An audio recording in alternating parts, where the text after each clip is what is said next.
D'accord. Je pense que c'est tout ce dont nous avons besoin maintenant. Pour le transformer en quelque chose. Donc, j'ai une confession à faire. Depuis la dernière année ou presque, j'ai accumulé chaque petit bout de filament gaspillé de mes impressions 3D. Et dans cette vidéo, la première d'une série, nous allons essayer de construire un système de recyclage de filaments pratique et abordable qui permet à quiconque de transformer ceci en ceci.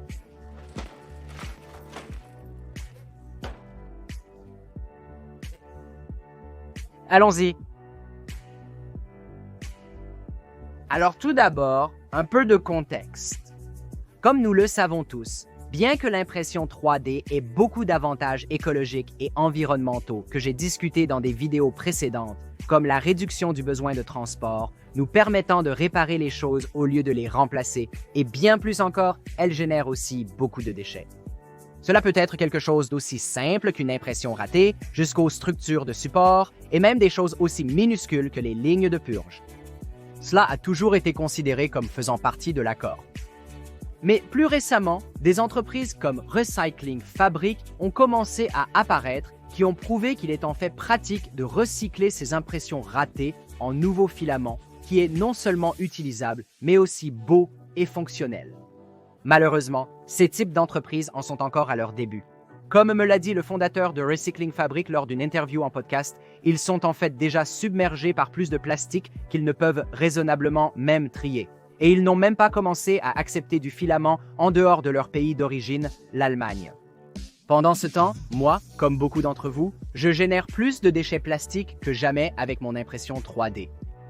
Au fur et à mesure que cette chaîne grandit, j'entreprends des projets plus grands, plus ambitieux, je teste de plus en plus de filaments et d'imprimantes non éprouvées, et avec l'arrivée d'imprimantes comme le Bamboo Lab A1 Mini, j'ai en fait commencé à faire beaucoup plus d'impressions multicolores qui, jusqu'à ce que je puisse mettre la main sur un Prusa 40 ici en Israël, signifie inévitablement beaucoup de purges et donc de déchets. Maintenant, tout cela me donne vraiment envie d'une solution pour recycler mon filament ici même, dans le studio, surtout depuis que Printables a récemment ajouté une section où vous pouvez réellement vous inscrire en tant que centre de recyclage et trouver d'autres centres de recyclage, ce qui signifie que les gens peuvent déposer leurs impressions ratées et quelqu'un comme moi pourra les recycler en filaments pour des projets futurs ou simplement pour les donner à des abonnés. Le problème avec tout cela, c'est que jusqu'à présent, le recyclage du filament a été soit prohibitivement coûteux, soit incroyablement peu fiable. La plupart des solutions commerciales pour broyer de vieilles impressions 3D coûtent des milliers de dollars et elles n'offrent même pas d'extrusion. Pour cela, vous avez besoin soit d'une solution d'extrusion maison très douteuse, qui ne sera pas très cohérente, soit d'une solution commerciale de bas de gamme qui, encore une fois, coûte des milliers de dollars supplémentaires. Et ne vous méprenez pas. Je me soucie vraiment de l'environnement, mais cela n'a tout simplement pas de sens de dépenser quelque chose comme 10 000 dollars pour recycler du filament quand vous pouvez littéralement acheter comme 500 kilos de nouvelles choses pour le même prix. Ce qui me mène à la portée de notre projet et au défi.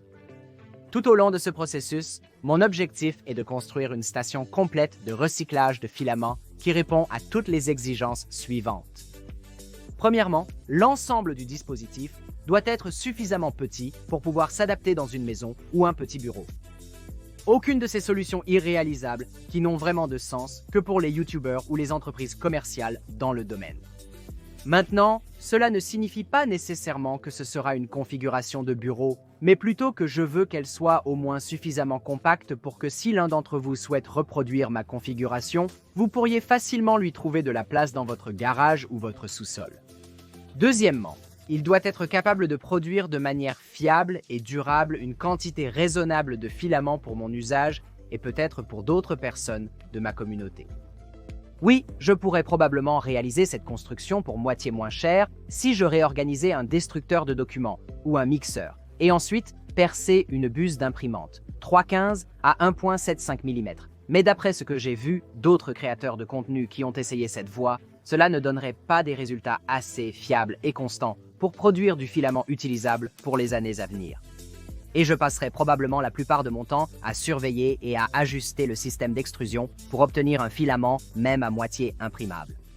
Troisièmement, cela doit être reproductible par le membre moyen de la communauté, c'est-à-dire vous les gars dans le public. Maintenant, je suis sûr que certains d'entre vous pourraient probablement découper votre propre acier au laser et concevoir votre propre ligne d'extrusion à la maison. Mais je ne peux pas, et la majorité de mon public ne peut probablement pas non plus. Et si nous voulons que ce projet ait un impact sérieux, il doit être quelque chose que beaucoup d'entre vous peuvent et voudront faire par vous-même pour servir vos propres communautés. Cela signifiera inévitablement de compter sur des conceptions facilement disponibles et bien documentées et ou des produits commerciaux. Cela dit, mon quatrième critère est qu'il doit être raisonnablement abordable, aussi abordable que possible compte tenu des 3 autres contraintes.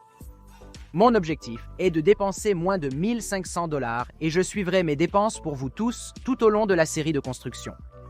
Maintenant, je me rends compte que ce chiffre n'est pas ce que la plupart des gens considéreraient comme abordable pour leur propre usage personnel. Cependant, vu nos autres contraintes, ça restera un défi de taille. De plus, je tiens à souligner que l'une des principales impulsions pour réaliser ce projet maintenant était l'ajout du répertoire de recyclage de filaments sur les imprimables. 1 500 $, c'est une somme conséquente, mais en termes de filaments, cela ne représente que 75 bobines.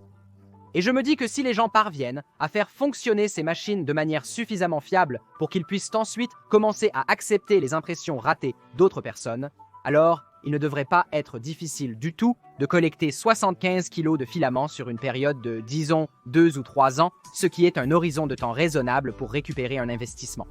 Honnêtement, je ne suis pas sûr de ce que vous feriez avec le filament si vous n'êtes pas capable d'imprimer autant. Je veux dire, peut-être que vous pourriez le revendre à ses propriétaires originaux à un prix réduit ou le lister sur votre marché Facebook local ou l'utiliser vous-même pour une boutique Etsy. Franchement, nous traverserons ce pont le moment venu. Pour l'instant, je serais vraiment heureux si nous sommes capables d'intercepter du filament de la décharge et de le rediriger vers une bobine de filament utilisable. Et pendant que nous y sommes, je pense que ce serait vraiment cool si nous avions un genre de grand, poilu, audacieux objectif comme résultat de l'effet de ricochet de ce projet. Par exemple, pour sauver 10 tonnes de filaments des décharges à la suite de cette série de vidéos de construction. Alors, avec notre défi posé, allons-y et commençons avec le premier composant et c'est le broyeur lui-même.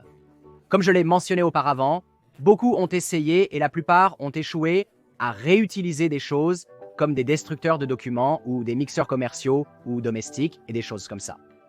Et d'après mes recherches, si nous voulons vraiment être capables de produire un filament cohérent et utilisable avec une tolérance raisonnable, cela commence dès la première étape, le broyage. Donc, lorsque j'ai entrepris ce projet, j'ai fouillé le web à la recherche de broyeurs disponibles commercialement pour découvrir que la plupart des solutions facilement disponibles étaient A. extrêmement chères, B. à commande manuelle ou, troisième, toutes les options précédentes. Heureusement, je suis tombé sur un site web appelé Precious Plastic qui, autant que je le comprenne, est ou était une sorte de collectif à but non lucratif de personnes aux Pays-Bas, notamment un gars nommé Dave Atkins, qui a créé et téléchargé toutes sortes de designs open source pour des choses comme des broyeurs, des machines de moulage par injection, des extrudeuses et bien plus encore. Maintenant, leur objectif ultime semble avoir été d'habiliter les gens à créer de petites entreprises autour du recyclage du plastique. Je dis « semble avoir été au passé » parce que j'ai découvert que les fondateurs semblent avoir passé à d'autres projets.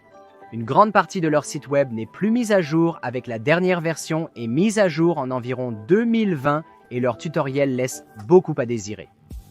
Heureusement, ils ont laissé derrière eux une communauté florissante en héritage, y compris un canal Discord ainsi que le bazar des plastiques précieux où des personnes du monde entier peuvent lister des machines ou des kits de bricolage pour chacun des différents designs. Et c'est là que nous allons commencer. Maintenant, pour être clair, il existe des fichiers Drawing Exchange format 100% gratuit et open source disponibles en ligne, que vous pouvez télécharger et soit découper vous-même, soit envoyer à n'importe quel service local comme SendCutSend ou simplement une boutique laser locale. Mais si vous faites cela, vous devrez toujours vous procurer vous-même l'arbre d'entraînement, les poulies et le matériel. J'ai pensé à tout faire sur place, mais je ne sais pas combien ça coûterait en Israël. Avec tant de gens en réserve à cause de la guerre, j'ai estimé qu'il serait plus simple et moins cher d'importer les pièces. Maintenant, j'ai examiné des services comme le sponsor de cette vidéo, PCBWay, mais il n'était tout simplement pas économique de leur faire fabriquer un seul kit et ils m'ont expliqué que des choses comme celle-ci seront beaucoup plus abordables avec simplement la quantité d'acier que vous devez couper si vous achetez chez quelqu'un qui le produit déjà en vrac. Avec cela à l'esprit, j'ai commencé à surfer sur le Bazaar Precious Plastic où vous pourrez trouver toutes sortes de fournisseurs du monde entier. À l'époque, personne n'était prêt à expédier en Israël. J'ai contacté quelques producteurs en privé et j'ai convaincu Pepe Capi Espagne de mettre à jour leur politique d'expédition. Ils m'ont également informé que si j'achetais 2 kits, les frais de port n'augmenteraient que de donc. Ce serait en fait une opportunité de récupérer une partie de mon investissement, en supposant que je suis capable de vendre l'autre kit localement. Donc, avec tout cela dit, j'ai commandé 2 de leurs kits légèrement plus anciens, version 2.1 en acier non inoxydable régulier, complet avec l'arbre de transmission Evolution, et ils ont eu la gentillesse de faire les trous chanfreinés pour moi gratuitement. Au total, ces 2 kits sont revenus à 700 € livrés, soit 758,48. J'ai ensuite dû payer des droits de douane et des douanes de 129,19. Vous devrez peut-être ou non payer ces droits en fonction de l'endroit où vous vous trouvez, et vous devriez pouvoir les récupérer si vous êtes comme moi, car c'est une dépense d'entreprise pour ce que je fais. Mais en attendant de les récupérer, continuons et gardons une trace de tout. Aussi, si vous êtes local ici en Israël et que vous voulez construire votre propre broyeur de filaments, j'essaie actuellement de vendre le 2e kit pour 1750 shekels ou 485 $. Si vous êtes intéressé, contactez-moi sur Discord. En supposant que je réussisse à le vendre, cela réduira mon coût total pour cette partie de la construction à seulement 402 avec les droits de douane ou 273,48 si je parviens à me faire rembourser les droits.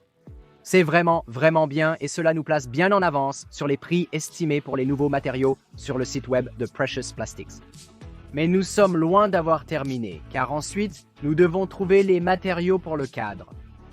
Bien sûr, il aurait été assez simple de ramasser quelques barres d'acier simples dans une quincaillerie locale. Mais étant donné que ce projet consiste à recycler des choses destinées à la décharge et à réduire les coûts partout où c'est possible, j'ai décidé d'adopter une approche légèrement différente. Vous ne vous en rendez peut-être pas compte, mais à cause de l'actuel boom immobilier et du fait que notre gouvernement a mandaté que chaque appartement doit être rénové avec un abri anti-bombe, je me demande pourquoi la ville est actuellement jonchée de ce que j'appelle affectueusement des quincailleries gratuites. Maintenant, ces quincailleries ont tout ce que vous pourriez vouloir. Des fils de cuivre aux barres d'acier, des chevilles et même des planches de bois déjà finies pour d'autres projets. Mais le plus important pour ce projet, avec un peu d'huile de coude, j'ai pu récupérer des barres et des bandes d'acier d'occasion pour construire mon cadre. Le tout pour le bas prix de gratuit. Maintenant, les plus perspicaces et propres d'entre vous peuvent être en train de regarder vos écrans avec incrédulité en pensant « Attendez, est-ce que ce gars est sérieusement en train de piller un bâtiment qui est prévu pour la démolition ?» À quoi je réponds « Non, je ne suis pas en train de piller. » Je fais partie d'une petite organisation de bénévoles qui passe ses week-ends à récupérer et à recycler des matières premières qui seraient autrement destinées aux décharges. S'il vous plaît, retenez vos applaudissements et vos éloges. Je ne suis pas un héros, je suis juste un citoyen ordinaire préoccupé. Maintenant, alors que les merveilleux magasins de matériel gratuit de Tel Aviv ont jusqu'à présent pu me fournir à peu près tout ce dont j'avais besoin pour nous amener jusqu'à ce point. Parfois, certaines choses ne se trouvent pas dans une poubelle. Des éléments tels que des pièces usinées, commandes numériques par calculateur, des impressions 3D métalliques, de la tôlerie ou des circuits imprimés personnalisés. Avec notre kit de broyeur et cadre acquis, nous avons maintenant besoin d'un moteur. Precious Plastic déclare nonchalamment que n'importe quel vieux moteur fera l'affaire tant qu'il est suffisamment puissant. Peu importe son apparence, sa taille ou sa dimension, nous devons seulement nous assurer qu'il est lent et puissant. Comme dans 1.8 à 2.2 kW de puissance. Mais il y a en fait un certain nombre de choses que vous devez prendre en compte. Des choses que j'aurais aimé savoir avant. Rappelons que je ne suis pas ingénieur et n'ai aucune expérience avec ce type d'équipement industriel. Donc, je ne fais que répéter ce que j'ai appris en consultant des personnes plus qualifiées comme le YouTuber Clou42. Mais si je me trompe, veuillez me le faire savoir dans les commentaires ci-dessous. Alors, tout d'abord, les moteurs industriels de cette taille peuvent être monophasés ou triphasés. Et avant de vous en procurer un, vous voulez probablement vous assurer que vous avez accès à l'électricité triphasée ou que vous souhaitiez placer cet objet. Sinon, trouvez un moteur avec alimentation monophasée. Ensuite, vous devez prendre en compte le tour par minute du moteur. La plupart des moteurs industriels là-bas tournent à un tour par minute incroyablement rapide, comme 1915 dans le cas de celui que j'ai ramassé. C'est beaucoup trop rapide pour notre application. Et en réalité, nous voulons vraiment un faible tour par minute entre 30 et 70 avec un couple élevé. La façon la plus évidente de réduire la vitesse du moteur serait d'utiliser une boîte de vitesse à vis sans fin à angle droit, comme celle montrée dans la vidéo d'assemblage de Precious Plastic. La troisième chose que vous devez prendre en compte est le style de montage. Vous pouvez généralement trouver le même type de moteur avec 2 ou même 3 styles de montage différents. Il y a ceux qui se fixent près de l'arbre de transmission, généralement sur la boîte de vitesse précédemment mentionnée. Il y a ceux qui se fixent sur le cadre à partir du corps du moteur, etc. Malheureusement, je ne savais rien de tout cela lorsque j'ai cherché des moteurs sur Facebook Marketplace.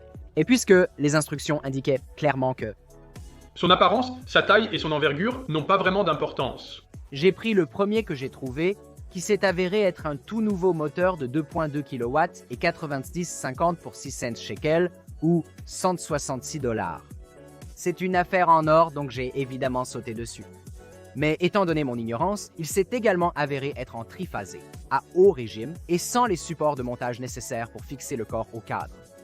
Mais c'est ce que nous avons, alors il faudra que ça fonctionne. Dans cette optique, au lieu d'essayer de trouver une boîte de vitesse qui s'adapte parfaitement à ce moteur et à ses points de montage, j'ai plutôt consulté Cloud42 et mon électricien local devenu ami personnel Mohamed, qui m'ont tous deux dit que mon meilleur pari serait un convertisseur de fréquence variable ou variateur de fréquence. Comme je le comprends, et soyons honnêtes, je ne le comprends pas, c'est quelque chose comme un appareil électronique qui vous permet d'entrer de l'électricité du mur à une extrémité et ensuite de sortir de l'électricité à l'autre, de telle manière qu'il contrôle la vitesse et la direction du moteur sans avoir besoin d'une boîte de vitesse physique. C'est assez fou pour moi, et je ne comprends pas vraiment la physique réelle de comment nous allons obtenir un moteur qui veut tourner à 1900 tours par minute et à faible couple pour tourner à 30 à 70 tours par minute et à haut couple. Mais faites confiance aux experts, n'est-ce pas? Dans tous les cas, j'ai commandé à la fois le variateur de fréquence et un contrôleur externe avec des boutons sur AliExpress parce que des trucs comme ça coûtent extrêmement cher en Israël pour un total de 76,32 $.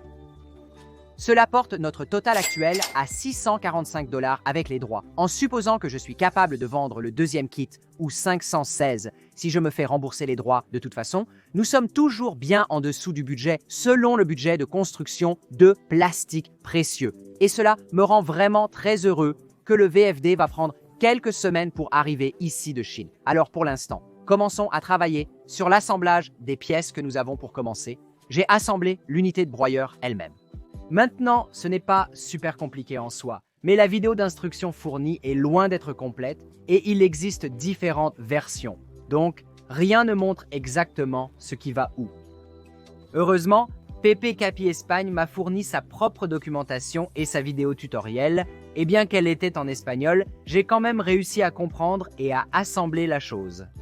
Maintenant, je dois admettre que cela a nécessité de le démonter et de le remonter plusieurs fois pour corriger mes erreurs, car entre mon espagnol rouillé et le fait de ne pas suivre correctement les instructions, j'ai eu du mal à obtenir des réponses claires sur quel couteau va où et dans quel ordre. À partir de là, il était temps de souder le tout. Maintenant, s'il vous plaît, ne soyez pas intimidés si vous ne savez pas comment souder. Moi non plus. En fait, j'ai seulement récemment acquis mon premier poste à souder à l'arc d'essai de base, comme je l'ai mentionné dans une vidéo récente sur les outils de bricolage que j'aurais aimé avoir plus tôt. Maintenant, ces soudures ne sont ni compliquées ni délicates en aucune façon, mais elles n'étaient toujours pas faciles pour moi en tant que débutant. En fait, je suis assez sûr que je dois encore revenir et améliorer certaines de ces soudures plus tard, surtout en considérant que les pièces latérales n'avaient rien pour les maintenir en place jusqu'à ce que vous les fixiez avec succès. Tenir et souder simultanément était donc très délicat. Après de nombreuses tentatives, j'ai finalement réussi à rendre l'objet stable et cohérent.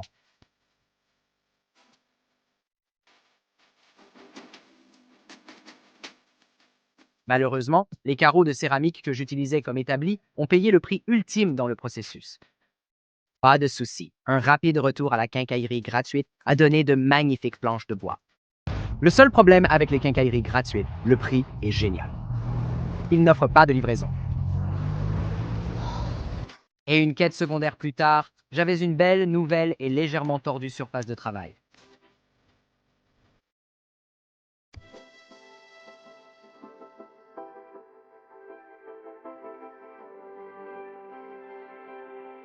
La prochaine chose que je devais assembler était le cadre, et là je reconnais que j'étais assez dépassé. Pour que cette chose fonctionne correctement, le cadre doit être solide, robuste, de niveau par rapport au sol et construit de telle manière que l'arbre du broyeur s'aligne parfaitement avec l'arbre du moteur. Cela pourrait être facile si vous avez la bonne version du moteur avec les supports en bas, mais nous ne l'avons pas.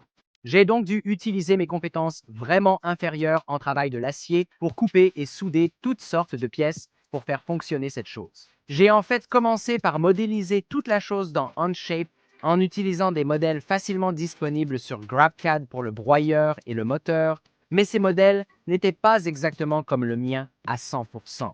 J'ai donc finalement décidé de me lancer et de commencer à couper et à souder en espérant que je pourrais en quelque sorte comprendre au fur et à mesure. Maintenant, au cas où je ne l'aurais pas assez précisé, souvenez-vous que je ne suis pas un soudeur qualifié et je vous encourage à me faire savoir respectueusement toutes les choses que je fais mal dans les commentaires ci-dessous. Comment apprendre autrement? Quoi qu'il en soit, comme vous pouvez l'imaginer, la construction et la soudure du cadre m'ont pris beaucoup de temps. Je m'entraîne en effectuant de petites réparations et soudures autour du studio depuis quelques semaines maintenant, mais c'était en fait la première chose que j'ai jamais construite à partir de zéro en utilisant de l'acier.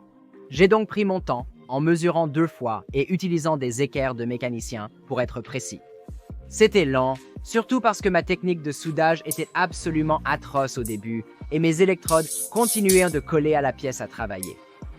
Honnêtement, cela m'a littéralement pris toute la journée de travail, mais vers 4 heures, j'avais enfin un cadre stable, robuste et décent pour montrer tous mes efforts, à quel point j'ai soulevé le broyeur pour l'adapter, seulement pour réaliser que j'avais mesuré le mauvais côté et que toutes mes dimensions étaient fausses. Cela signifiait que je devrais découper chaque soudure que j'avais faite toute la journée et essentiellement recommencer à zéro. Honnêtement, j'aurais vraiment dû construire cette chose avec des 2x4 et si vous suivez à la maison, envisagez de construire le vôtre en bois à la place. Malgré tout, je ne me laisse pas abattre. J'ai donc décidé de reprendre les choses en main et de tout refaire. Cependant, à ce moment-là, il était presque l'heure de rentrer à la maison et d'être avec mes enfants. Alors j'ai décidé que fait est mieux que parfait, j'ai coupé toutes mes soudures, découvrant au passage à quel point elles étaient en réalité faibles et merdiques, et j'ai simplement commencé à bricoler rapidement la version 2 sans trop me soucier des mesures parfaites, des angles de 90 degrés, de la symétrie, de tout ce jazz. Je me suis dit que je pourrais toujours compenser les jambes inégales en rasant les capuchons en plastique qui étaient déjà sur les poutres d'acier, ou en imprimant mes propres jambes en 3D avec 1 mm ajouté ici ou là. Heureusement, cela s'est avéré être une stratégie assez correcte, car une fois que j'ai assemblé la version avec les bonnes dimensions, j'ai réalisé que le faux parquet bon marché ici, dans mon studio, se courbe près des murs. Ce qui signifie que si les jambes en acier avaient été de la même longueur tout autour, le cadre se serait en fait penché vers l'avant. Donc, bien que cette chose soit, avouons-le, assez tordue, branlante et tout simplement laide comme l'enfer, cela n'aura pas beaucoup d'importance. De plus, je prévois effectivement de fixer cette chose au mur pour plus de stabilité. Donc, je ne vais pas m'inquiéter qu'elle soit parfaitement équilibrée ou rigide tant que les jambes peuvent supporter le poids du broyeur et du moteur correctement, ce qu'elles peuvent faire. Pour finir le cadre, il fallait construire un support moteur. Et comme vous vous en souviendrez encore une fois, le moteur que j'ai acheté sur Facebook Marketplace n'a pas du tout le bon type de support pour cette application. Cela signifiait que je devrais créer ma propre solution de montage sur le cadre lui-même, ce que j'ai fait en utilisant simplement des morceaux de ferraille, des barres d'acier de 2x2. D'abord, j'ai soudé des découpes à l'intérieur du cadre, puis j'ai soudé des découpes supplémentaires sur celle-ci, ce qui a laissé un peu de jeu horizontal pour me permettre d'ajuster le moteur à gauche et à droite pour rencontrer le broyeur. Verticalement cependant, j'ai eu beaucoup de chance car il semble que cela alignera parfaitement l'arbre d'entraînement du moteur avec l'arbre du broyeur sur l'axe vertical mais nous devrons voir tout cela dans la prochaine vidéo. Je pense donc que c'est un bon endroit pour nous arrêter cette semaine, mais parlons des prochaines étapes.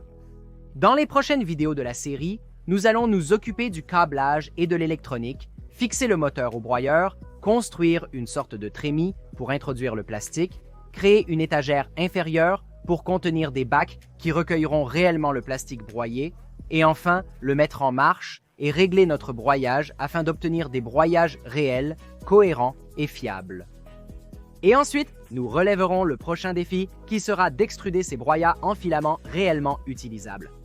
Donc, si vous voulez suivre ce parcours, assurez-vous de vous abonner et envisagez de cliquer sur l'icône de la cloche pour ne pas manquer les prochaines vidéos, car je ne documenterai pas seulement mes progrès, mais je veux vraiment partager ce que j'ai appris en cours de route afin que, espérons-le, certains d'entre vous puissent construire une configuration similaire à la maison. Une fois que tout sera terminé, je m'assurerai non seulement de partager le décompte final des coûts, mais aussi de vous tenir au courant de mon succès à récupérer mon investissement en produisant du filament utilisable pour moi-même ou pour la communauté locale ici.